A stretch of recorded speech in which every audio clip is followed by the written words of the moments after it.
Hello, I'm so happy I got a hold of you. Welcome back to another exciting episode of Lucius Showcase. I am Lucius T, and today we are taking a look at my most expensive Genesis games. Now, just like the NES list, this is going to be CIB, card only, box and game only, whatever it is. Just my most expensive Genesis games. Now, I am not the biggest fan of the Genesis. Still am not to this day. I love having the Mega SG, and without it I probably wouldn't be playing as much Genesis as I do these days. I just never enjoyed it. It amazes me to this day how much love you see for the Genesis online. I don't know if it's just people who run YouTube channels seem to like, not liking the big dog, because it seems like there's a lot of people who say how amazing it is, and I'm sorry. It just, for me, it wasn't. There really wasn't much draw for it ever. Never really got into the games much. The only two I ever cared about were Toe Jam and Earl and Mutant League Hockey, and that was it for my Genesis collection for a long ass time. Not until I got my games back from my older brother back in 2017, 16-ish, and even then, the games I didn't give a damn about, and I still don't. So my collection really reflects some of that, unfortunately. Though I do have some bangers, I do have some good heavy hitters, though they aren't CIB, which is annoying. One of the games I actually thought was CIB until I just looked at it, and no, it actually is missing the manual. But no more vamping, let's check out my top 5 Genesis games. Now, just missing the cut were Mutant League Hockey and my box and cart-only copy of Castlevania Bloodlines in the cardboard box. But just barely inching those out at $130 is my boy Truxton. Now, I've covered this game on the channel, and I think it was the first shooter I covered on the channel, and one of the first shooters I've ever beaten. For someone who's not a big fan of shooters, this was an excellent game. I thoroughly enjoyed it. Now, I didn't pick up the Copeland re-release of it that you could still get as recently as, I want to say, a couple months ago. Fire Shark, Zero Wing, and the other one they sold out, but Truxton there seem to be a lot of copies out there. Not anymore. This copy I actually got from my buddy Alexi. So I bought this game, I bought Revenge of Shinobi, and I bought Phantasy Star 2. I've covered 2 of those on the channel. I've yet to cover Phantasy Star 2, which I'd probably like to start with Phantasy Star 1 before I get into that. But this game is currently going for $130 as of price charting November 7th-ish, 2022. And that's a lot of money for this game. Is it worth it? I mean, is anything worth it these days? As far as shooters go, I'm sure I know there's better ones on the system as far as, I enjoyed Thunder Force 2 more. But there's a sect of people out there that will just say how incredible this is. And it was fun. I enjoyed it. It's simple and was decent. But funnily enough, of the 5 games in this list, this is the only one I've played and beaten. Go figure. So, with that out of the way, let's move on to number 4. Now, number 4 is a game I'm shocked I haven't gotten to. It's another one that I didn't pick up as a kid, and I love the series. It's one of my favorite series of all time. And the Genesis version, Contra Hard Corps, which I say corpse. I don't know where did people think that corpse is core? The Marine Corps, maybe? Because people shorten that to the Marine Corps when it's the Marine Corps. I don't know. I call it Hard Corps, Contra Hard Corps. $130.25. So I think it just barely... That's the funny thing.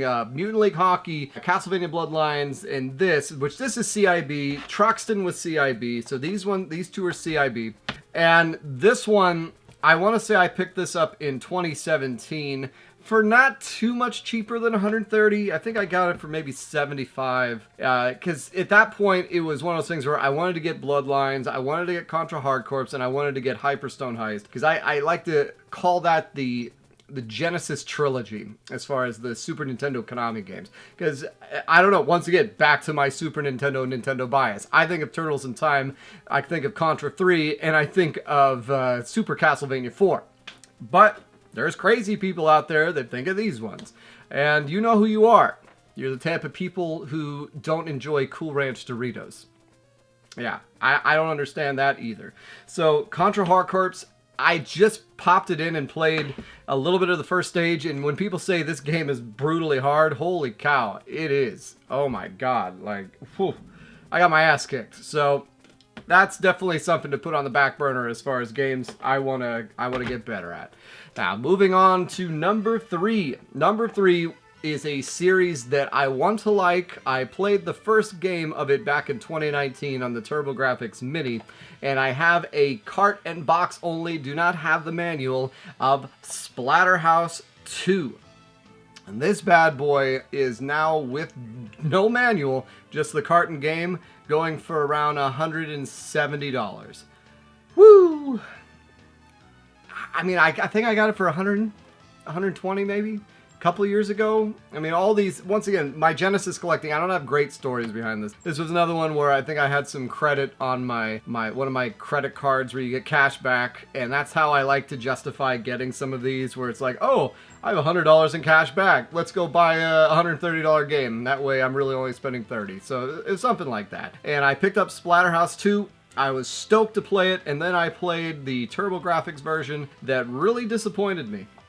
And since then, I just haven't had the edge to get in and play this. But this is one of those things where I wanted to have it in the collection. I mean, Splatterhouse is such an iconic series as far as what it's done to video games, where, you know, one of those things where my parents weren't very strict as far as what I could get, but Splatterhouse was definitely something they would not buy me. Even though it's very much in line with a Friday the 13th video game, much more so than the stupid NES game I picked up. But yeah, Splatterhouse 2 is my number 3. And number 2 is a game that was recommended by my good friend Daria. She loves strategy RPGs, tactical RPGs like I do, and I'm a big fan of Fire Emblem, as you guys know. I'm a big fan of all those kind of turn-based games, Final Fantasy Tactics, and how the hell I haven't played Shining Force 2 yet is anybody's guess. This is CIB. This is the cardboard case variant, because there's also one that comes in a clamshell. And this game is currently going for around $175 complete. Now, I did just pick up the Genesis Mini 2, which was kind of one of the other onuses for doing this video, which I know this game is on that. But I think I want to stick to playing this one over that. And it's hard. It's hard for me to get down on a Genesis game. Like, I've had Shadowrun. I've had people talking about that. I don't like the controller. I don't like the sound chip. I don't like the experience. I did a month of Genesis shooters last year when I beat Thunder Force 2 and Philios and Zero Wing, and it was fun and all, but sometimes it's just hard. It's just hard. I don't know what it is. After that, I had to refresh my palette by doing 4 SNES RPGs. I did Chrono Trigger, Illusion Gaia, Shadowrun on the SNES, and then Lufia 2. And I enjoyed that so much more. I don't know. I don't know what it is. I have the I think the 8-bit do 6-button Genesis controllers too, which I don't even like those. I mean, really, unless I'm playing Toe Jam and Earl, I just can't stand that controller. Yeah, I know. Hate me in the comments. Tell me how stupid I am. And then number 1, my most expensive game, which I thought was CIB. If it was CIB, this game was up in the 400s. Somehow I didn't realize that it was just box and cart. And this is a game that was a Hidden Gems recommendation from, I want to say, Metal Jesus, back when I saw it in 2014 or so. And the name of the game just sounded so interesting.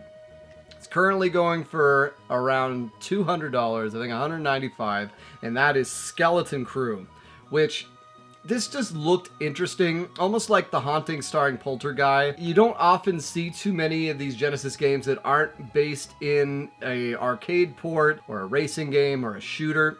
Something like this, it's isometric, looked like it was up my alley, looked like something that might be on the Super Nintendo. I have yet to play it, and let me know if you've played it. Let me know if I should be popping this bad boy in. But very cool looking, very interesting concept. Love the genericness of the name Skeleton Crew. I mean, obviously, you can see why people would pass this up. But yeah, that is, of all things, my most expensive Genesis game. We're $195. If I had the manual, this gets like $400. That means the manual alone's worth like almost $200. That's gotta be wrong. But yes. Well, actually, I have one more thing in my collection that's more expensive. That's the Mega SG itself. So, and then a boxed Genesis. But I don't even know if that was in there. Do I have that in my collection? I don't know. Anyways, that is my list of my most expensive Genesis games. Everything's pretty reasonable, nothing cracked 200, so yeah, not as insane as some of my other collections, but it also reflects kind of my opinion on the Genesis. Genesis is much more, I just want stuff that I'm interested in playing. I think the only game I'd be willing to break the bank on would be Crusader Ascenti, and now that that's on the Genesis Mini 2, I think I might be tapped out on my Genesis collecting. Because I've made some mistakes on it. I picked up a box and game version of Growl. Now, I think it was 150, and now that's only worth 110. So I've gotten burned on the Genesis. But there's some great games on it. I mean, I got War Song, I got The Shining Forces, I picked up Phantasy Star 4. So let me know what I'm missing out on. Let me know what you guys thought of this video. It's been so nice getting a hold of you. Take care.